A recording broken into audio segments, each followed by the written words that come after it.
Hola a todos, espero que se encuentren bien. Vamos a continuar la temática con la unidad número 2 y esta es con respecto al trabajo y al derecho del trabajo. Previo a comenzar con esta unidad, vamos a hacer un repaso general de lo que hablamos la semana pasada con la unidad anterior repasar cuáles son los conceptos básicos que tenemos que saber para poder continuar en los conocimientos. Recordemos lo que era el concepto de la definición de trabajo, que según el artículo 4 de la Ley de Contrato de Trabajo, era toda actividad lícita que se presenta a favor del empleador, a cambio de una remuneración. Habíamos hecho referencia a lo que era la Organización Internacional del Trabajo, que se había creado en el año 1919, un año posterior a que haya finalizado la Primera Guerra Mundial.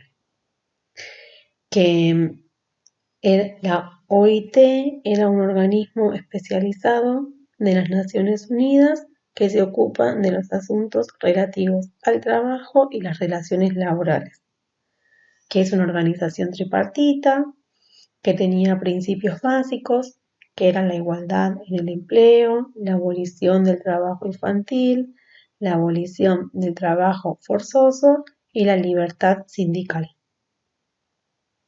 A su vez, que contaban con objetivos propios de la organización, los cuales eran proteger y promover los derechos relacionados en el trabajo, igualdad de condiciones para trabajadores y empleadores al momento de negociar las condiciones de trabajo, y crear normas internacionales que protejan al trabajador.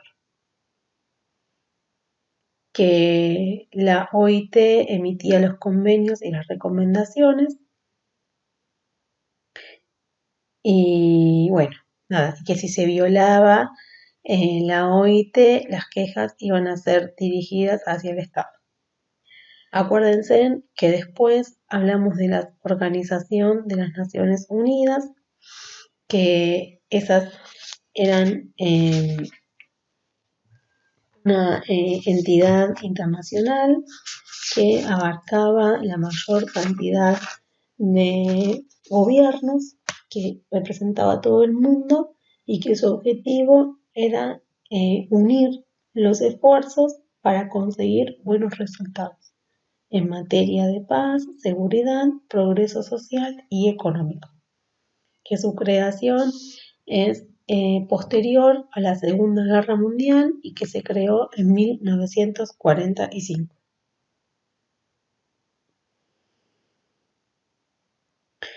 Bien, después hablamos de lo que era el concepto de la Constitución Nacional, que es la ley suprema del Estado, que tiene fuerza obligatoria, que su última reforma fue en 1994 y que acuérdense que todo lo que es con respecto al derecho de trabajo y el trabajo en sí, vamos a hacer referencia a lo que es el artículo 14 bis.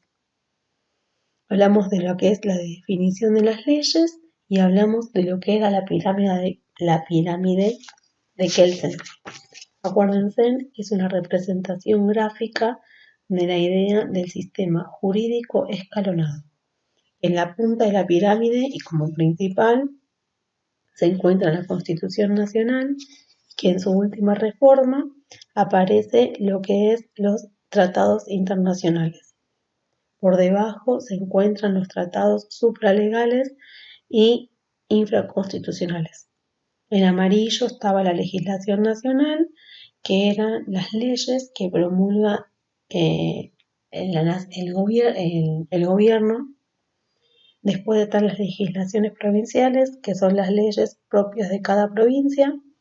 Después abajo está el decreto de necesidad y urgencia, que es lo que promulga en casos específicos el presidente de la nación, y era justamente el caso de lo que había pasado ahora en la actualidad con el coronavirus.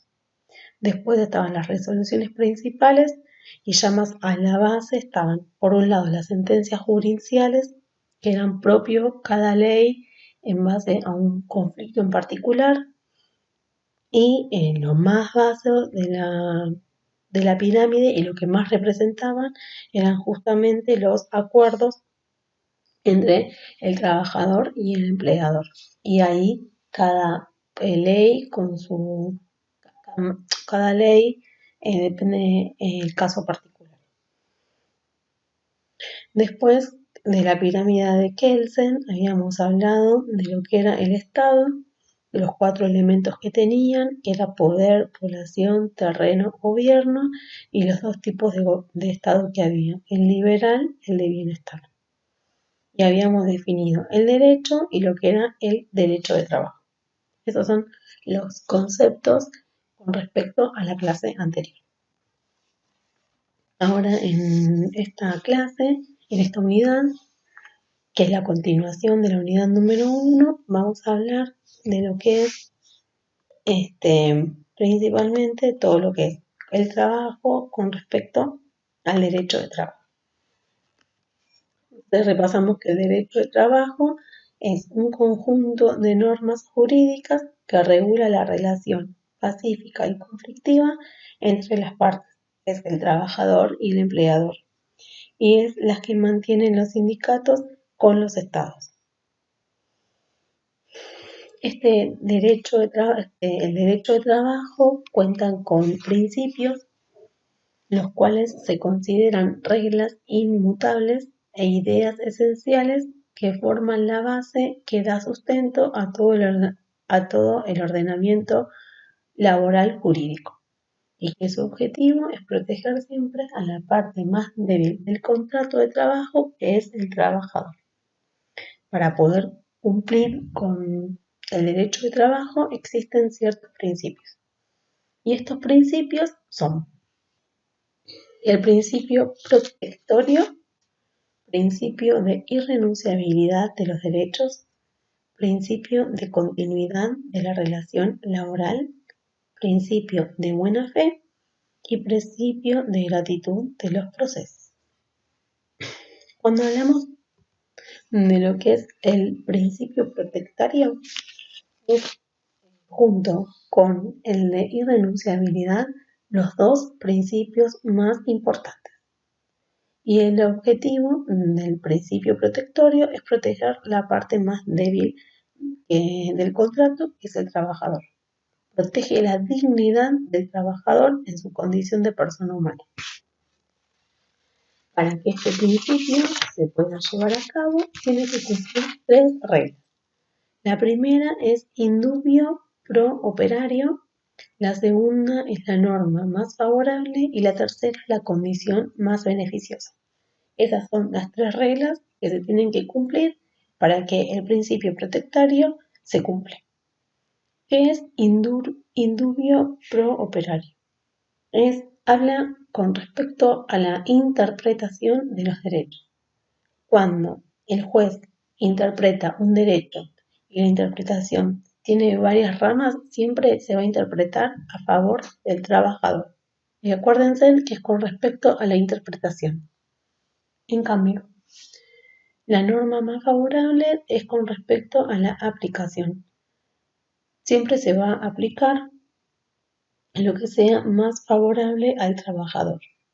Uno es con respecto a la interpretación y el otro es con respecto a la aplicación. Y después hablamos siempre de la condición más beneficiosa, que consiste en siempre darle más al trabajador. Y ahí es cuando hacemos referencia que las modificaciones de los derechos son siempre para aumentar y nunca para disminuir. Y ahí es cuando entra en juego, por ejemplo, los convenios colectivos, el contrato de trabajo y demás. Siempre es para aumentar y nunca para disminuir. Eso es el principio protectorio. El otro principio es el de irrenunciabilidad. Está prohibido, no se puede renunciar a los derechos. El trabajador de forma voluntaria no puede abandonar un derecho.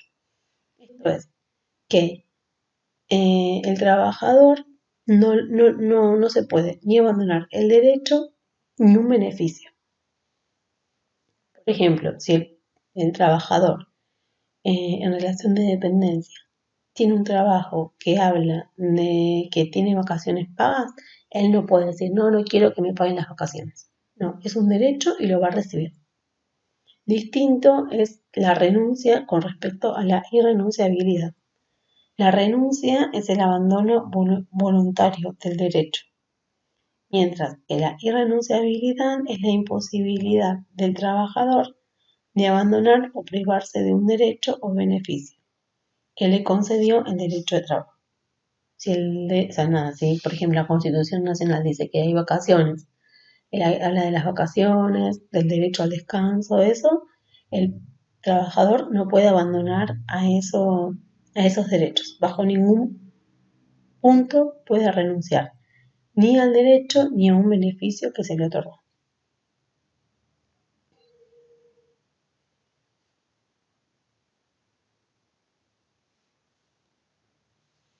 El otro, acuérdense que los que dijimos recién, el de irrenunciabilidad y el de protectorio son los dos más importantes.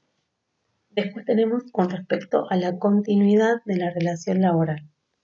Ese principio habla de mantener la fuente del trabajo del trabajador y hace principalmente referencia a que cuando hay duda de que si hay o no contrato, más vale que exista el contrato. Y en el caso de la duración del tiempo de trabajo, siempre se prefiere un trabajo por tiempo indeterminado.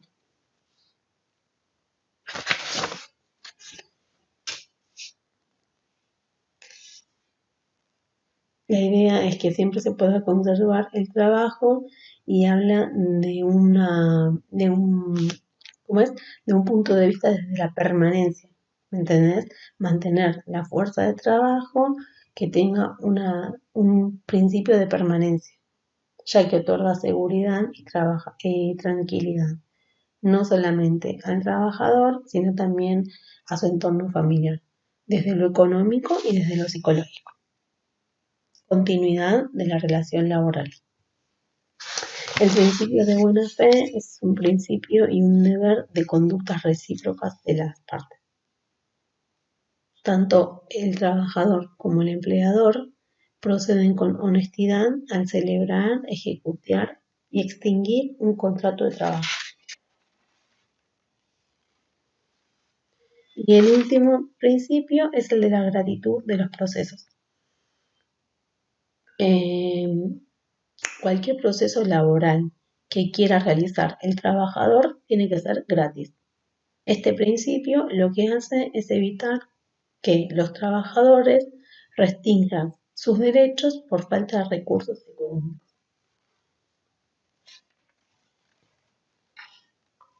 O sea que cualquier reclamo que quiera hacer el trabajador con respecto a sus derechos, a sus derechos laborales, esos tienen que ser gratuitos.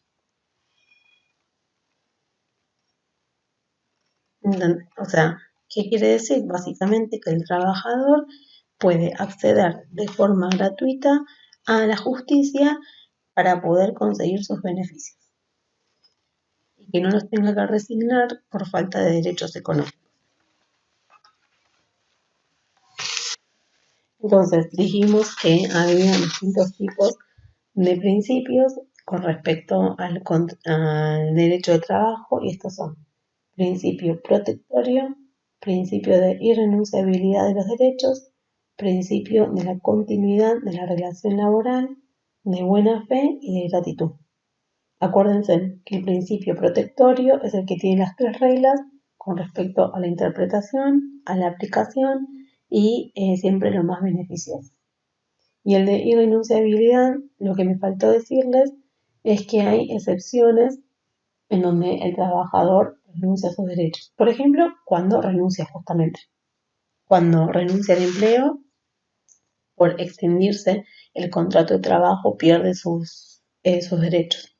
Otra es la caducación, Eso es, por ejemplo, cuando el trabajador, sin dar aviso, por un tiempo determinado se ausenta a su puesto de trabajo, deja cumplir con sus obligaciones y de esa forma pierde sus beneficios.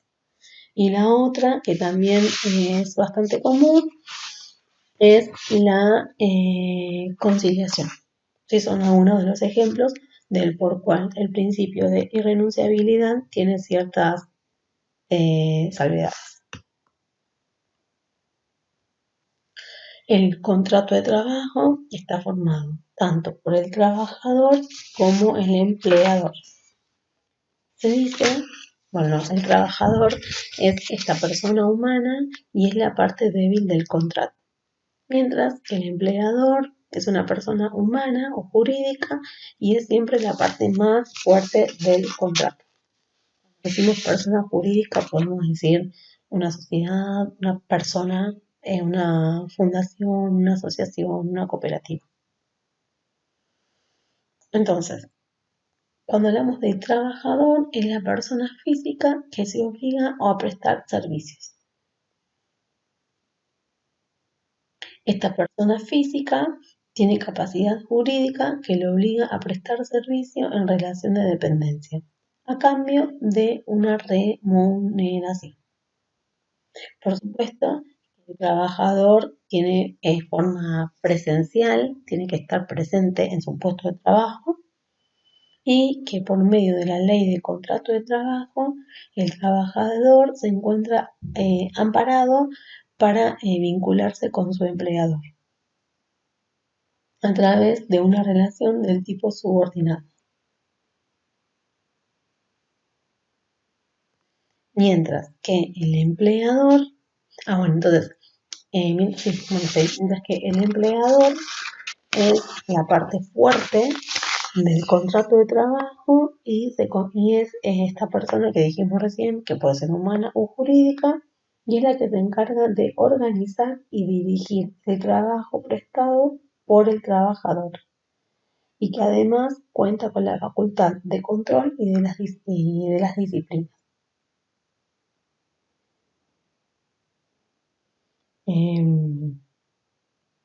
Bien, tanto el trabajador como el empleador tienen derechos y obligaciones por cumplir. Por su parte, el trabajador tiene derecho, y el más importante, es de recibir, ¿no?, un salario, una remuneración por el servicio que ofrece. Solamente por el hecho de trabajar le tienen que pagar. Tienen que tener una formación profesional. Esto es que el trabajador tiene que tener conocimientos y una previa una educación con respecto al trabajo que desarrolle, sea cual sea el oficio. Lo más importante es que tiene que haber igualdad de trato y no discriminación. Acuérdense en esto de que siempre, si dos personas hacen el mismo trabajo, tienen los mismos derechos y las mismas obligaciones. Y bueno, el derecho principalmente a una jubilación, que vendría a ser la parte previsional, y derecho a la parte sindical, al igual que una obra social y una aseguradora de riesgo de trabajo. Con respecto a las obligaciones, la principal obligación que tiene el trabajador es la de ir a trabajar, de presentar sus tareas. Tiene que ser con buena fe, tiene el deber de diligencia y colaboración, tiene que cuidar los elementos de trabajo y hacerse responsable por los daños, en el caso de que hubiera. El empleador, por su parte, tiene la función de dirigir y organizar el puesto de trabajo. Esto es, por ejemplo, los días que va a ir, las horas que va a trabajar, cuándo se pueden tomar las vacaciones, cuándo pueden ser los días de descansos, o sea, todo lo que es con respecto a la organización del trabajo que va a llevar a cabo un trabajador. Y la dirección, controlar que ese trabajo se pueda llevar a buen puerto, las disciplinas y recibir el trabajo del trabajador y los frutos de esas tareas. Mientras que la obligación más importante que tiene el empleador es cumplir con la remuneración, o sea, pagarle al trabajador, pagarle el salario. Tiene el deber de la formación profesional, de igualdad de trato y no discriminar, la obligación de la jubilación y la parte sindical, deber de buena fe y deber de prevención y seguridad del trabajador en su puesto de trabajo. Esto es con respecto a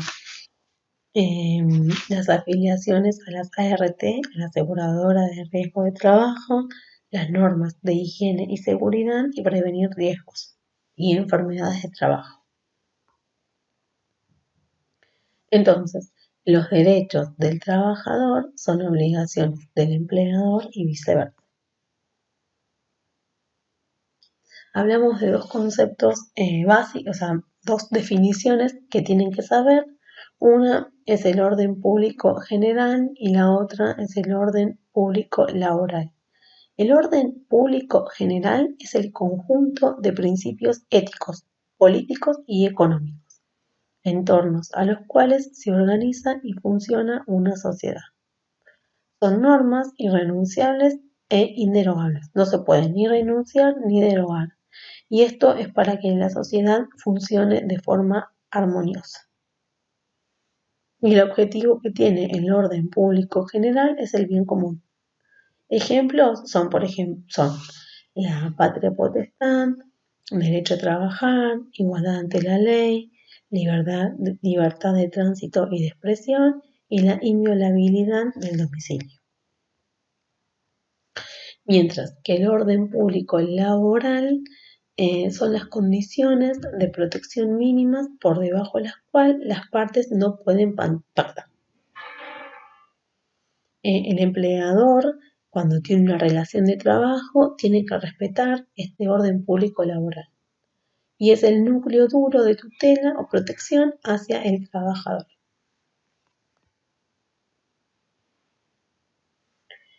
Se define concepto de trabajo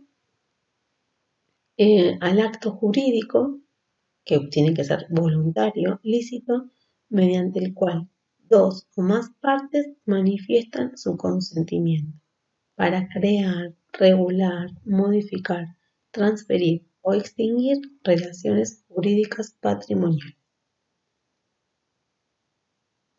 Los contratos tienen siempre contenido patrimonial o dinerario. Siempre que hay un contrato de trabajo, está el trabajador, el empleador, se hacen y siempre tiene que haber remuneración.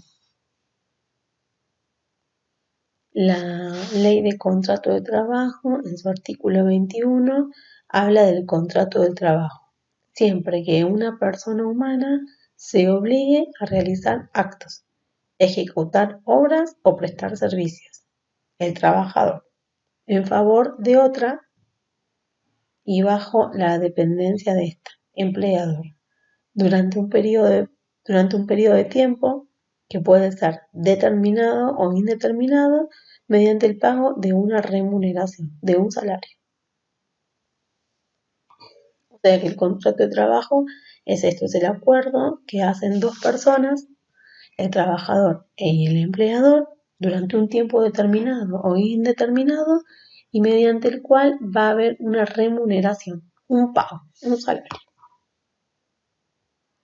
Las características que tienen este contrato de trabajo es que son consensual, bilateral, oneroso, conmutativo, tracto sucesivo y carácter dependiente.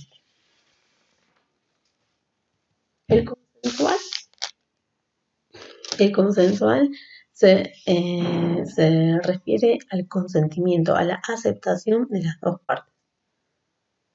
Tanto el trabajador como el empleador acepta los derechos y las obligaciones que tengan ambos. Bilateral, cuando hablamos de bilateral, hablamos de que hay prestación y contraprestación. Eso es algo recíproco.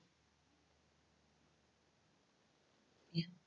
Oneroso, que hay un contenido patrimonial, o sea, el trabajo no es gratuito y siempre dispone de la presencia de un dinero, de un pago. del empleador hacia el trabajador. Conmutativo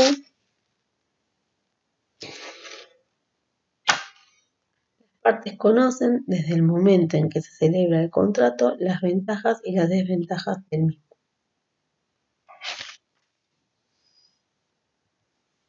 Tracto sucesivo se desarrolla por medio de prestaciones y contraprestaciones repetidas en el tiempo. El contrato de trabajo tiene una ejecución continuada y no instantánea. Se repite las prestaciones a lo largo del tiempo.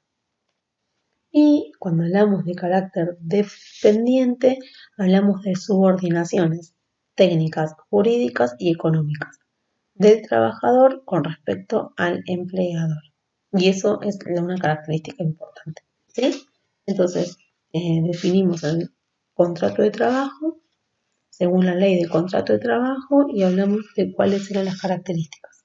Consensual, de tracto sucesivo, conmutativo, oneroso, bilateral y la más importante es la de carácter dependiente. Y dentro del carácter dependiente están las tres subordinaciones, jurídicas, técnicas y económicas.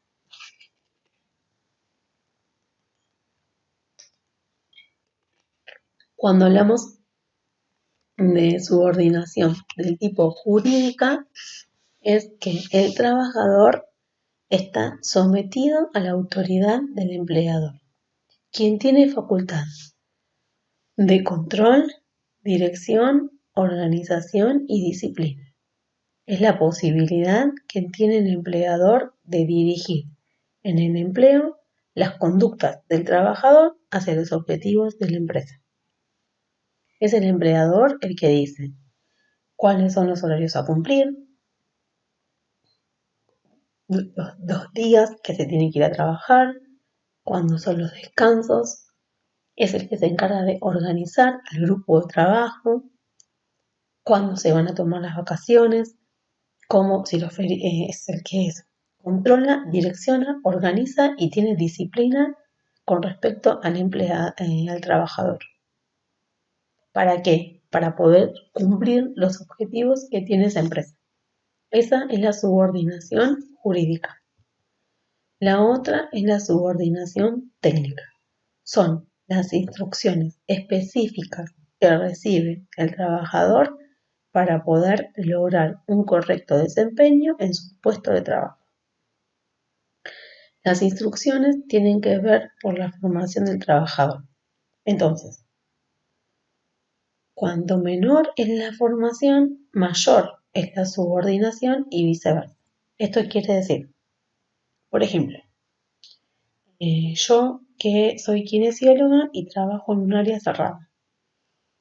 Trabajo con los pacientes ventilados. Entonces, por ejemplo, yo necesito menos subordinación a la hora de aspirar secreciones. Porque tengo 10 años que vengo haciendo lo mismo, se supone que estoy con cierta formación. En cambio, si tendría que ir, por ejemplo, a hacer osteopatía a un consultorio externo, seguramente, como tengo menos formación sobre el tema, necesito de más instrucciones específicas por medio de mi jefe, de mi empleador, para poder cumplir ese trabajo. Lo mismo pasaría, por ejemplo, con un puesto de trabajo, sea, por ejemplo, no sé, alguien que está recién recibido y, por ejemplo, empieza a trabajar en un hospital para hacer consultorios externos. Entonces, como está recién recibido, va a necesitar mayor subordinación, por ejemplo, para controlar los ejercicios, si le pone fisioterapia, si hace ejercicio en el gimnasio, a diferencia de alguien que hace 10 años que está haciendo lo mismo. Entonces, cuanto mayor es la formación que tiene el individuo, menor es la subordinación y viceversa. Y la subordinación económica es la necesidad económica por la cual el trabajador pone a disposición del empleador su fuerza de trabajo. Esto es, por ejemplo, ahora que estamos en época de pandemia, los hospitales, las empresas que fabrican barbijo, las empresas que fabrican los ventiladores y demás cosas relacionadas a la pandemia necesitan de mayor cantidad de trabajadores para poder cubrir los puestos, porque hay mayor necesidad económica por parte del empleador. Entonces son las tres subordinaciones: jurídicas, técnicas y económicas. Son las tres que son una de las características que existen en el contrato de trabajo en la parte de cuando hablamos de que una relación de dependencia. Los contratos de trabajo en el tiempo pueden firmarse por concepto de forma indeterminado o determinado. Cuando es determinado puede ser plazo fijo o eventual.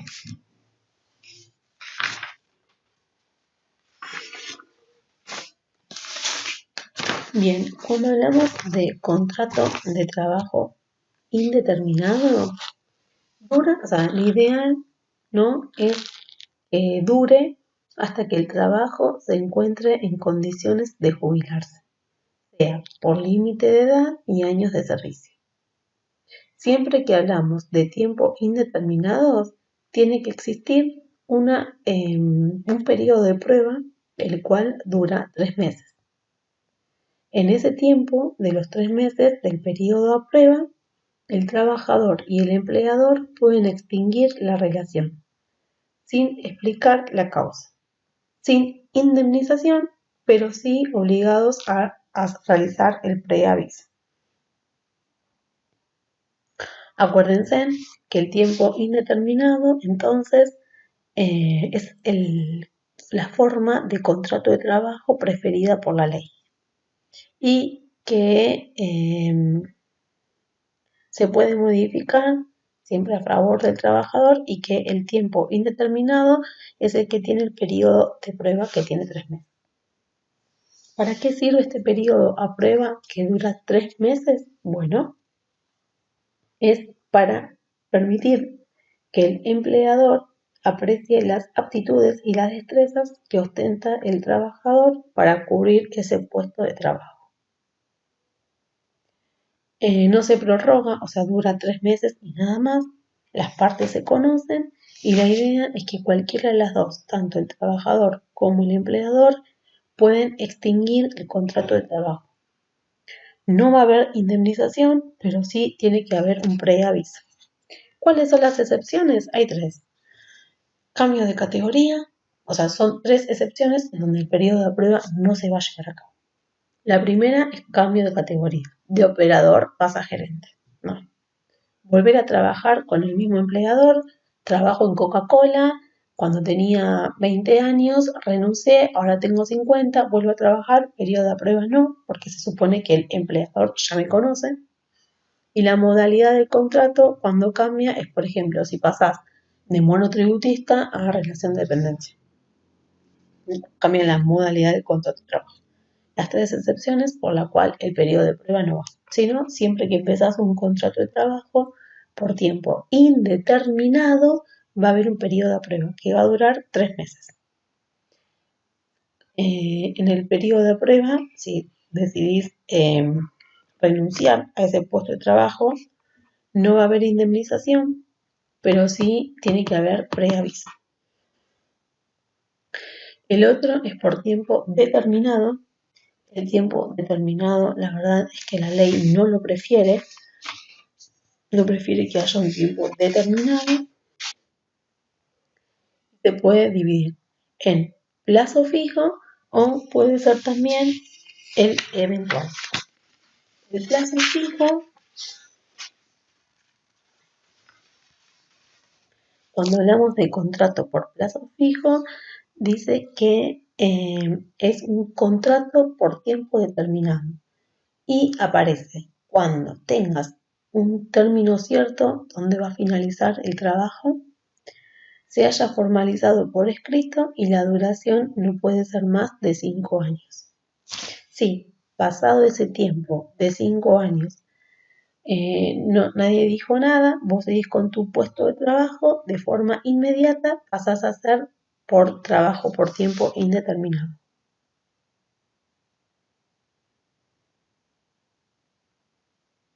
Si no te llega a dar un preaviso, ¿sí?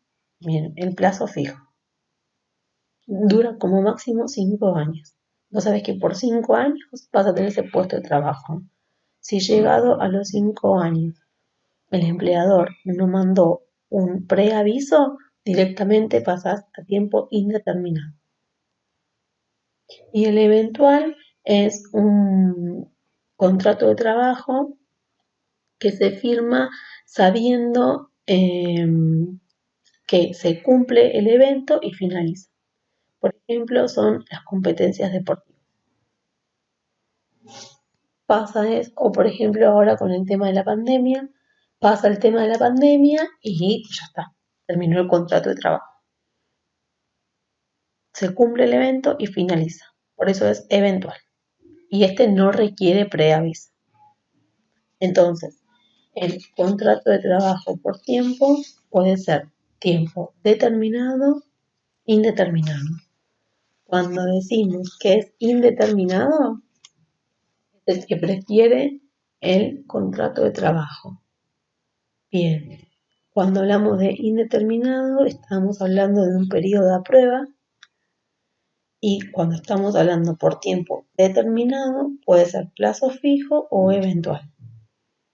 Si durante el periodo de prueba el trabajador decide renunciar, no va a recibir una indemnización, pero sí tiene que recibir el preaviso. Si el plazo fijo pasa 5 años y el empleador no manda ningún preaviso, directamente pasa a ser tiempo indeterminado.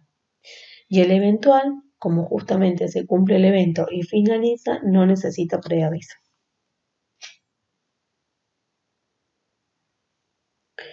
Con respecto al concepto del cual habla la relación de trabajo, el artículo 22 de la Ley de Contrato de Trabajo es la relación de dependencia que mantiene el trabajador respecto al empleador. Es el nexo jurídico entre estas dos partes y existe cuando una persona proporciona su trabajo o presta su servicio bajo ciertas condiciones, a cambio de una remuneración. Este contrato de relación de trabajo puede ser escrito o verbal. Entonces, ¿puede haber relación de trabajo sin contrato? Sí, cuando se celebra mediante un acuerdo verbal. Y puede al revés haber un contrato sin relación también. Y eso es, por ejemplo, cuando se tiene que iniciar el trabajo el 3 de mayo y antes de esa fecha, por alguna causa, por ejemplo, el fallecimiento del trabajador, queda sin efecto. Entonces, eso sería cuando hay un contrato de trabajo sin relación. Entonces, en esta unidad, lo que ustedes tienen que llevar los conceptos, que es principalmente cuáles son los principios del derecho de trabajo. Saber que tanto el trabajador como el empleador tienen derechos y obligaciones. Y saber cuál es la diferencia entre un trabajador y un empleador. Saber que los contratos las características que tienen el contrato de trabajo, acordarse que cuando el contrato de trabajo tiene la característica de ser dependiente, habla de las 3 subordinaciones, jurídica, técnica y económica, y acordarse que hay 2 modalidades de contrato de trabajo en el tiempo, y son tiempo indeterminado y determinado. Saber cuáles son, cuál es la diferencia, y la definición de lo que es la relación de trabajo. Eso es lo que vimos por hoy.